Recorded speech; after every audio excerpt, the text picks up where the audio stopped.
দেখো, হাতে আর আছে মোটে 2 দিন, মানে আমার বিয়ে হতে। আর বিয়ের শপিং ভিডিওটা এখনো তোমাদের সাথে শেয়ার করিনি। তো বিয়ের শপিং করতে আমরা গেছিলাম কলকাতায়। তো শিয়ালদা নেমেই যে স্টেশনে কার্ডের দোকানগুলো থাকে সেখানে একটু ঘুরে নিচ্ছিলাম। কার্ড কিন্তু আমরা কৃষ্ণনগর থেকেই নিয়েছিলাম, জাস্ট আইডিয়া নেওয়ার জন্য গেছিলাম। তারপরে চলে গেছিলাম ফার্স্টেই লেহেঙ্গা কিনতে। গেছিলাম হচ্ছে বড় বাজার। আর গেছিলাম ভাইরাল লেহেঙ্গার সবটাই মা জগদম্বা বুটিক, যতদূর মনে হয় এটাই নাম ছিল, মানে এডিট করতে বসে আমার আর মাথায় আসছে না। তো এই সবটাই দারুণ দারুণ অ্যাফোর্ডেবল রেঞ্জের মধ্যে ব্রাইডাল লেহেঙ্গা, পার্টি ওয়্যার লেহেঙ্গার কালেকশন ছিল। যদিও ভিডিও করা অ্যালাউড ছিল না, আমি একটু লুকিয়ে লুকিয়ে একটু ফুটেজে নিয়েছি তোমাদের সাথে শেয়ার করবো বলে। আর কয়েকটা দিন ওয়েট করলেই তোমরা দেখতে পেয়ে যাবে আমি আমার রিসেপশনের জন্য কোন লেহেঙ্গাটা চুজ করেছি। এটাও কিন্তু খুব দারুণ ছিল লেহেঙ্গাটা, কালার কম্বিনেশনটা এতটা ভালো লাগছিল। ভেবেছিলাম গায়ে হলুদের জন্য এটাই নেব, বাট পরে ক্যান্সেল করেছি।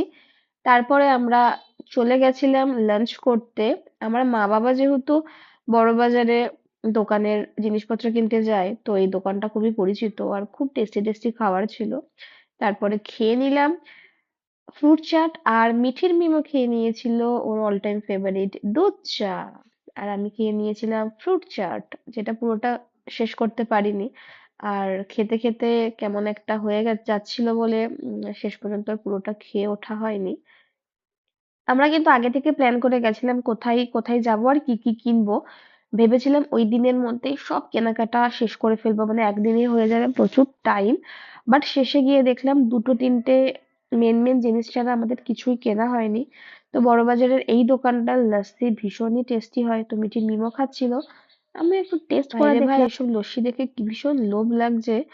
কিন্তু বিয়ের 2 দিন আগে এত সর্দি লেগে গেল আমার, সকালে ঘুম থেকে উঠে কি আর বলবো। তারপরে আমরা চলে গেছিলাম আদি মোহিনীমোহন কাঞ্জিলালে, যেখান থেকে ঠিক করেছিলাম আমার বিয়ের বেনারসি কিনবো। দেখো, আমরা চলে এসেছি। আর কনফিউজ, টোটালি কনফিউজ যে কি কালার নেওয়া হবে। তোমরা কিন্তু গেস করতেই পারো আমি কোনটা চুজ করেছি। আর যদি গেস করতে না পারো, আমার দি ডের জন্য ওয়েট করো, আমি ছবি দিয়ে দেবো। আর এই শাড়িটা কিন্তু আমার মায়ের জন্য নেওয়া হয়েছিল, যেটা আমার ভীষণই পছন্দ হয়েছিল। এটা দেখে তোমরা চিনতে পারবে, মানে এই শাড়িটা দেখে আমি আগেও শেয়ার করেছি এটা নিয়ে ভিডিও। তারপরে চলে গেছিলাম আরো কিছু শাড়ি দেখতে। আর তারপরে গেছিলাম ওড়না দেখতে।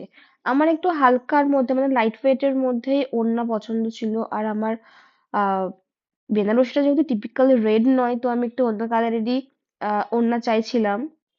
কাঞ্জিলালের গদিঘর যেটা, সব জায়গাতেই খুঁজলাম, বাট আমার পছন্দ মতন আমি ওড়না পেয়েছিলাম না। তারপরে ফেসবুকের একটা পেজ থেকে আমি কিন্তু কাস্টমাইজ করে ওড়না বানিয়েছি। সেটাও দেখতে গেলে ওয়েট করতে হবে ছবি ভিডিও। সেটাও কিন্তু দারুণ দারুণ একটা ওড়না। তোমরা দেখলে অবশ্যই তোমাদের ভালো লাগবে। আমার বিয়ের ভিডিওগুলো যখন দেবো, আমি কোথা থেকে কি কি কিনেছি, আমি অবশ্যই তোমাদের সাথে সমস্ত কিছু ডিটেলস শেয়ার করব। তারপরে আমাদের কেনাকাটি কমপ্লিট করে আমরা চলে গেছি শিয়ালদা স্টেশনে। পেয়ে গেছিল ভীষণ খিদে, একটা কোল্ড ড্রিঙ্কস আর একটা চিকেন র্যাপ বা পনির র্যাপ কিছু একটা নিয়ে আমরা উঠে গেছিলাম ট্রেনে। আর ট্রেনের মধ্যে উঠেই যা পেরেছি তাই খেয়ে নিয়েছি, কারণ আমার ভীষণই খিদে লেগে গেছিল। খেয়েছিলাম এই ঝুরি ভাজাটা। এটা কিন্তু খেতে খুবই ভালো লাগে, পেঁয়াজ লঙ্কা দিয়ে মাখা থেকে, বেশ টেস্টি টেস্টি। এদিকে মিঠির মিমো কারোর সাথে প্রাইভেট টক করছিল। আমি এর মধ্যেই মাথায় ঘুমটা দিয়ে একটু ঘুমিয়ে নিয়েছিলাম। আর সেই সময় কিন্তু ঠান্ডাটা সবে পড়ছিল। আমাদের বিয়ের আরো ভিডিও তোমাদের সাথে শেয়ার করেছি, আর শপিং ভিডিওটা আজকে শেয়ার করলাম। অন্য ভিডিওগুলো দেখতে গেলে চ্যানেলটা সাবস্ক্রাইব করতে হবে, পেজটা ফলো করতে হবে। Thanks for watching.